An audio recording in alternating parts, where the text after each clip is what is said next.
Before language, ज़बानों के नाम से पहले, जितनी भी ज़बानें हैं दुनिया की जो बोली जाती हैं उनके नामों से पहले भी हम आर्टिकल्स का इस्तेमाल नहीं करते। मिसाल के तौर पे द उर्दू, अगर आप उर्दू कहेंगे तो सही है, लेकिन अगर आप कहते हैं द उर्दू तो ये बिल्कुल गलत होगा। जहन में रखें, उर्दू एक ज़बान है, तो ज़बानों के नाम से पहले द का इस्तेमाल नहीं होता और ना ही ए और एन का इस्तेमाल होता है, यानी कि इंडेफिनिट आर्टिकल्स का भी इस्तेमाल नहीं होता।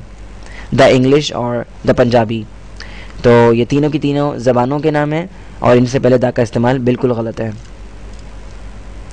बिफोर नेम्स ऑफ रिलेशन, इसके अलावा रिलेशंस यानी रिश्ते नातों के नामों से पहले भी हम डेफिनेट आर्टिकल का इस्तेमाल नहीं करते। मिसाल के तौर पर फादर, मदर, आंट, अंकल।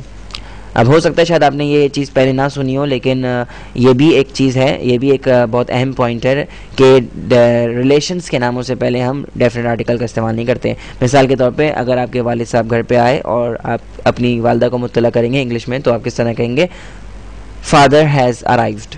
आप ये नहीं कहेंगे द फादर हैज़ अराइव्ड, ठीक है।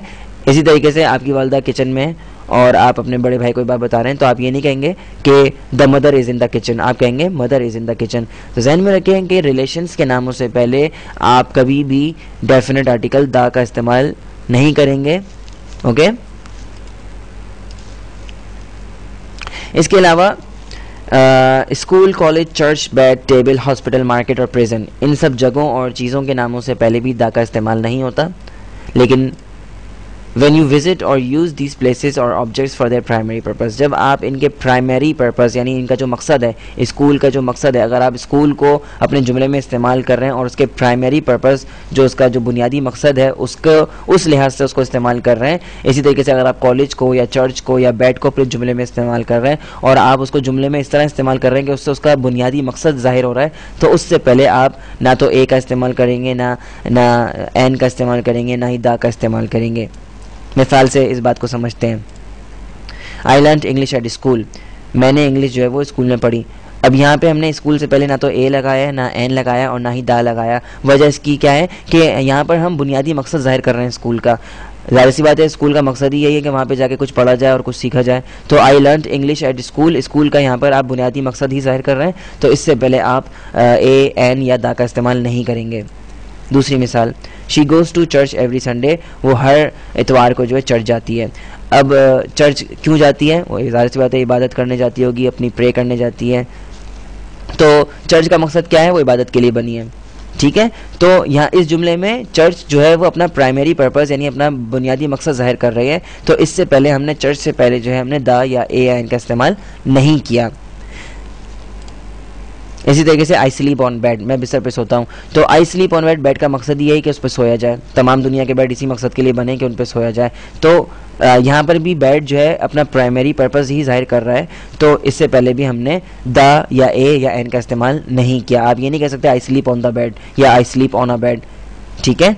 तो जहन में रखें, जब कभी भी आप इन जगहों या इन चीज़ों के बारे में बात करेंगे यानी स्कूल, कॉलेज, बेड, टेबल वगैरह, तो इनसे पहले आप जब आप इनके प्राइमरी पर्पस को बात यानी कि जाहिर करेंगे, तो आप इनसे पहले दा या ए या एन का इस्तेमाल नहीं करेंगे।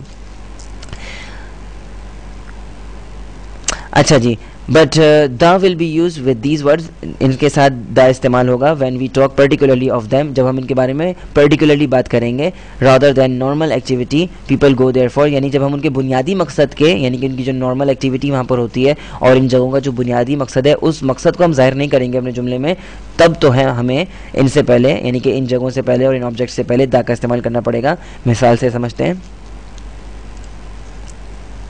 The school is very far from my house, school जो है मेरे घर से बहुत दूर है।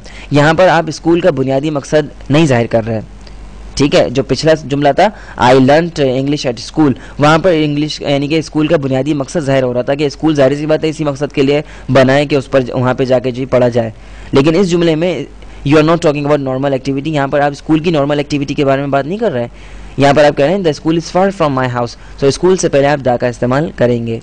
इसी तरीके से I met John at the church, मैं जॉन से जो है वो चर्च में मिला। यहाँ पर हमने चर्च से पहले दा लगाया है। चर्च क्यों जाया जाता है? इबादत करने जाया जाता है, वहाँ पे लोगों से मिलने नहीं जाते लोग, ठीक है। वो अलग बात है कि आप वहाँ पे किसी से मिल लिए, आप वहाँ पे इबादत करने गए थे, वहाँ पे किसी से मिल लिए, so I met John at the church. तो जहन में रखें कि चर्च से पहले हमने द का इस्तेमाल किया है और करना भी पड़ेगा, क्योंकि यहाँ पर आप चर्च को नॉर्मल एक्टिविटी के हिसाब से इस्तेमाल नहीं कर रहे, यहाँ पर आप चर्च का प्राइमरी पर्पस जाहिर नहीं कर रहे, बल्कि आप कुछ और जाहिर कर रहे हैं। तो जहन में रखें कि यहाँ पे चर्च से पहले हम द का इस्तेमाल करेंगे। The bed you bought is very expensive, जो तुमने बिस्तर ख़रीदा है वो बहुत महंगा है। यहाँ पर भी आप नॉर्मल एक्टिविटी की बात नहीं कर रहे हैं, यानी बेड को यानी आप बेड का प्राइमरी पर्पस, बुनियादी मकसद यहाँ पे इस जुमले में ज़ाहिर नहीं हो रहा, बल्कि आप उसके हवाले से कुछ और बात कर रहे हैं। तो यहाँ पे पर्टिकुलर आप बात कर रहे हैं बेड के हवाले से, तो the bed you bought is very expensive, bed से पहले द का इस्तेमाल होगा। अगर आपको ये कोई भी पॉइंट अगर समझ में ना आए तो बराए मेहरबानी आप लोग अक्सर क्या करते हैं कि आप कमेंट बॉक्स के अंदर ही जो है वो सवालात आमतौर पे पूछ लेते हैं। वैसे अगर आप मुझे पर्सनली जो है वो मेल कर दिया करें, यानी कि कॉन्टेक्ट फॉर्म है वेबसाइट पे मौजूद है कॉन्टेक्ट फॉर्म, उस कॉन्टेक्ट फॉर्म को फिल करके और अपना ईमेल एड्रेस ज़रूर उसमें लिखा करें ताकि मैं आपको रिप्लाई कर सकूं। बाज़ औक़ात कुछ स्टूडेंट्स ऐसा करते हैं कि वो ईमेल एड्रेस उसमें नहीं अपना सही ईमेल एड्रेस टाइप नहीं करते, तो जब मैं उनको रिप्लाई करता हूँ तो वो रिप्लाई उनको नहीं पहुँच पाता है। तो बराए मेहरबानी कॉन्टेक्ट फॉर्म को इस्तेमाल किया करें और जब आप उसमें यानी कि अपना ईमेल एड्रेस बिल्कुल सही मेंशन किया करें प्लीज़। अच्छा जी, बिफोर मीन्स ऑफ ट्रांसपोर्ट, यानी कि जितने भी ट्रांसपोर्ट के ज़राए हैं वो तमाम चीज़ें जो कि ट्रांसपोर्ट के तौर पे इस्तेमाल होती हैं, ज़राए आमदरफ्त के जितने भी हैं हमारे, उनसे पहले भी द या ए या एन का इस्तेमाल नहीं होता, किसी भी किस्म के आर्टिकल का इस्तेमाल नहीं होता है। मिसाल के तौर पर we go to school by bus, हम स्कूल जाते हैं किसके ज़रिए, यानी बस से हम स्कूल जाते हैं। तो हम स्कूल बस से जाते हैं, यहाँ पर बस से पहले हमने ना तो ए इस्तेमाल किया है, ना एन इस्तेमाल किया और ना ही द का इस्तेमाल किया, क्योंकि ये एक हमारा मोड ऑफ ट्रांसपोर्ट है, हमारी आमदरफ्त का ज़रिया है। इसी तरीके से she went to Lahore by train, वो ट्रेन से लाहौर गई।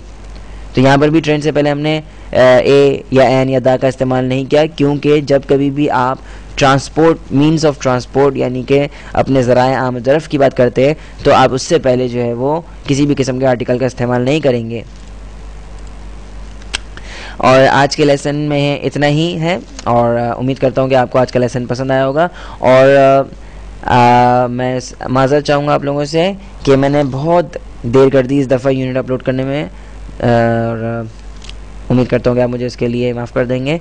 और सबसे अहम चीज़ ये है कि एक्सरसाइज सॉल्व करना मत भूलिएगा, और इसके लिए विज़िट कीजिए मेरी वेबसाइट www.atozofenglish.com। और अपने आसपास लोगों को भी जो इंग्लिश इंप्रूव करना चाहते हैं उनको ज़रूर बताइए वेबसाइट के बारे में। और इंशाल्लाह बहुत जल्द मिलेंगे एक नए लेसन के साथ। तब तक के लिए अल्लाह हाफ़िज़ और अपना ख्याल रखिएगा।